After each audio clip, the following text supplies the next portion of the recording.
অনুভবের সামনে লাজুর গায়ে হাত তোলার শাস্তি সুদেবকে দিল লাজু নিজেই। সম্পূর্ণ জানতে হলে দেখতে থাকো। গল্পের শুরুতেই দেখা যায় সুদেব অনেক বেশি বাড়াবাড়ি করতে থাকে।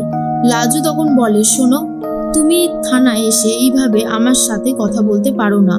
লাজুর এই সমস্ত কথা শুনে কমলা মানে সুদেবের মা তখন বলে, এই যে মেয়ে, অনেকক্ষণ থেকে কথা বলে যাচ্ছ, আজ তোমার জন্যই আমাদেরকে এখানে আসতে হয়েছে। তুমি যদি গ্রামের বাড়ির সাধারণ বউ হয়ে থাকতে তাহলে এত ঝামেলা পোহাতে হতোই না। তোমার জন্য কিনা আমাকেও এখানে ছুটে আসতে হলো। আর কত বাড়াবাড়ি করবে তুমি? লাজু তখন বলে, বাড়াবাড়ি আমি কি করেছি? আমি তো আগেই বলেছিলাম যে আমি ডাক্তারি পড়বো। গ্রামে থেকে ডাক্তারি পড়া সম্ভব হচ্ছিল না, তাই আমি এখানে থেকে পড়াশোনাটা করছি। কি এমন অসুবিধা করেছি আমি? তখনই অফিসার কমলাকে ধমকি দিয়ে বলে, দেখুন ম্যাডাম, অনেকক্ষণ থেকে দেখে যাচ্ছি আপনি আপনার বাড়ির বউয়ের সাথে খুব বাজে ব্যবহার করছেন। থানাতেই যদি আপনি এরকম ব্যবহার করেন তাহলে না জানি বাড়িতে কতটা খারাপ ব্যবহার করেন সেটা তো এখন স্পষ্ট হয়ে যাচ্ছে। তখনই পুলিশ অফিসারের কথা শুনে কমলা বলে, স্যার আপনি আমাকে ভুল বুঝছেন। কিন্তু অফিসার তখন বলে, আমি অ্যাকচুয়ালি আপনাকে ভুল বুঝছি না, বরং ঠিকটাই বুঝেছি। অনুভব বলে, দেখুন স্যার, দেখুন, আপনার সামনেই যদি এরকম করে তাহলে বুঝতে পারছেন যে ওই বাড়িতে থেকে লাজুর পড়াশোনা করাটা ঠিক কতটা ডিফিকাল্ট হয়ে দাঁড়িয়েছে। সুদেব বলে, আপনি আবার আমাদের মাঝখানে ঢুকে কথা বলছেন কেন?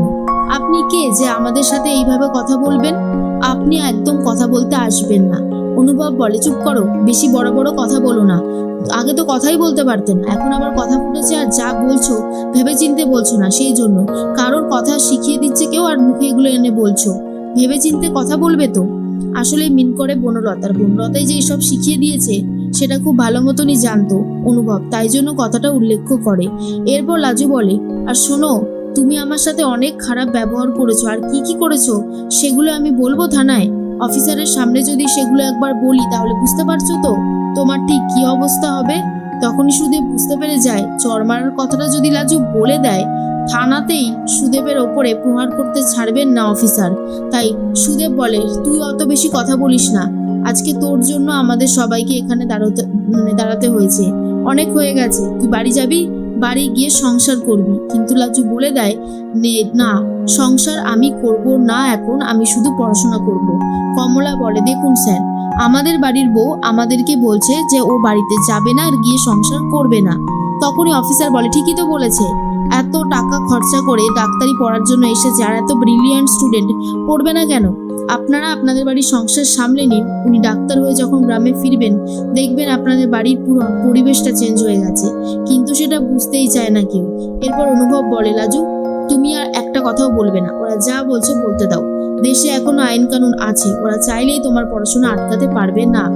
এরপরেই লাজু আর অনুভব তারা বেরিয়ে যাবে বলে অফিসারকে বলে, অনুভবকে আর লাজুকে ছেড়ে দেয় অফিসার আর বলে, আপনারা অবশ্যই যান। দেখুন, আপনাদেরকে একটু ডেকে হ্যারাস করতে হলো ঠিকই, কিন্তু এটুকু না করলেও তো হচ্ছিল না। সমস্যাটা যেখান থেকে শুরু হয়েছিল সেখানে মেটানোর চেষ্টা করলাম।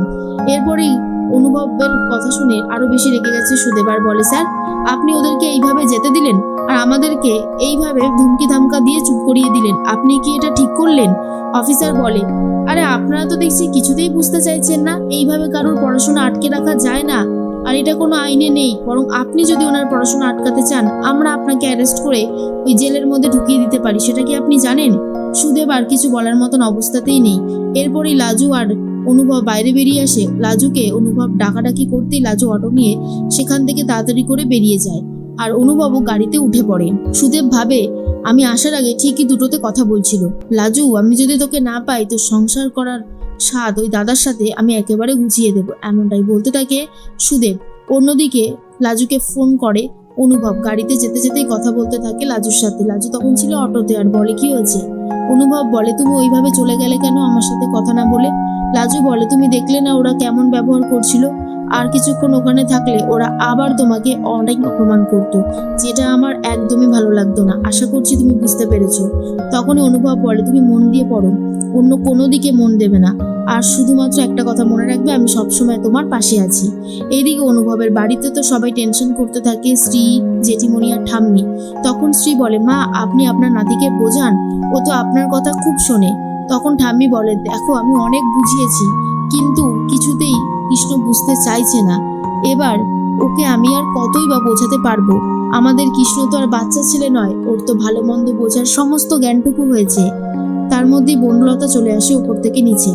এর মাঝখানে চলে এসেছে অনুভব, আর শ্রী তখন বলে, হ্যাঁ রে কৃষ্ণ, কেন যাচ্ছিস এই সমস্ত ঝামেলায়? পুলিশ কি বললো? অনুভব বলে, কি আর বলবে, কিছুই বলেনি। পুরো ব্যাপারটা শোনার পরে লাজুকে বললো পড়াশোনাটা মন দিয়ে করার জন্য, আর সুদেবের বাড়ির লোককে জাস্ট তাড়িয়ে দিল। এসব শোনার পর বনলতা ভাবে, ছেলেটাকে আমি এতবার করে বললাম সবকিছু ঠিকঠাক বলতে, নিশ্চয়ই ও ঠিকঠাক বলতে পারেনি, আর তার জন্যই এমনটা হয়েছে। অনুভব বলে, তা বনলতা, তোমার স্টুডেন্ট কিন্তু তোমার কথা খুব ভালো করে শুনে চলছে, জানো তো? এটা শোনার পর বনলতা বলে, এইসব তুমি কি বলছো অনুভব? অনুভব বলে, কেন, আমি কি ভুল কিছু বললাম? আমার তো কোনোভাবেই মনে হয় না। তুমি তো সুদেবকে সব শিখিয়ে দিচ্ছ, না হলে ওই গবের সুদেবটা থানায় এসে সমস্ত কথা বলতে পারে?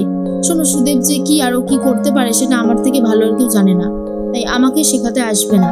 আমি জানি তুমি এখান থেকে কলকাঠি নাড়ার চেষ্টা করছো। ভুলে যেও না, সেদিন সেই রাতের তোমার ভুলের জন্যই কিন্তু লাজু এই বাড়িতে এসে পড়েছিল। কথাটা তুমি ভুলে গেলেও আমি কিন্তু ভুলিনি। বনলতা বুঝতে পারে অনুভব যেন জীবনও আর এগুলো ভুলতে পারবে না।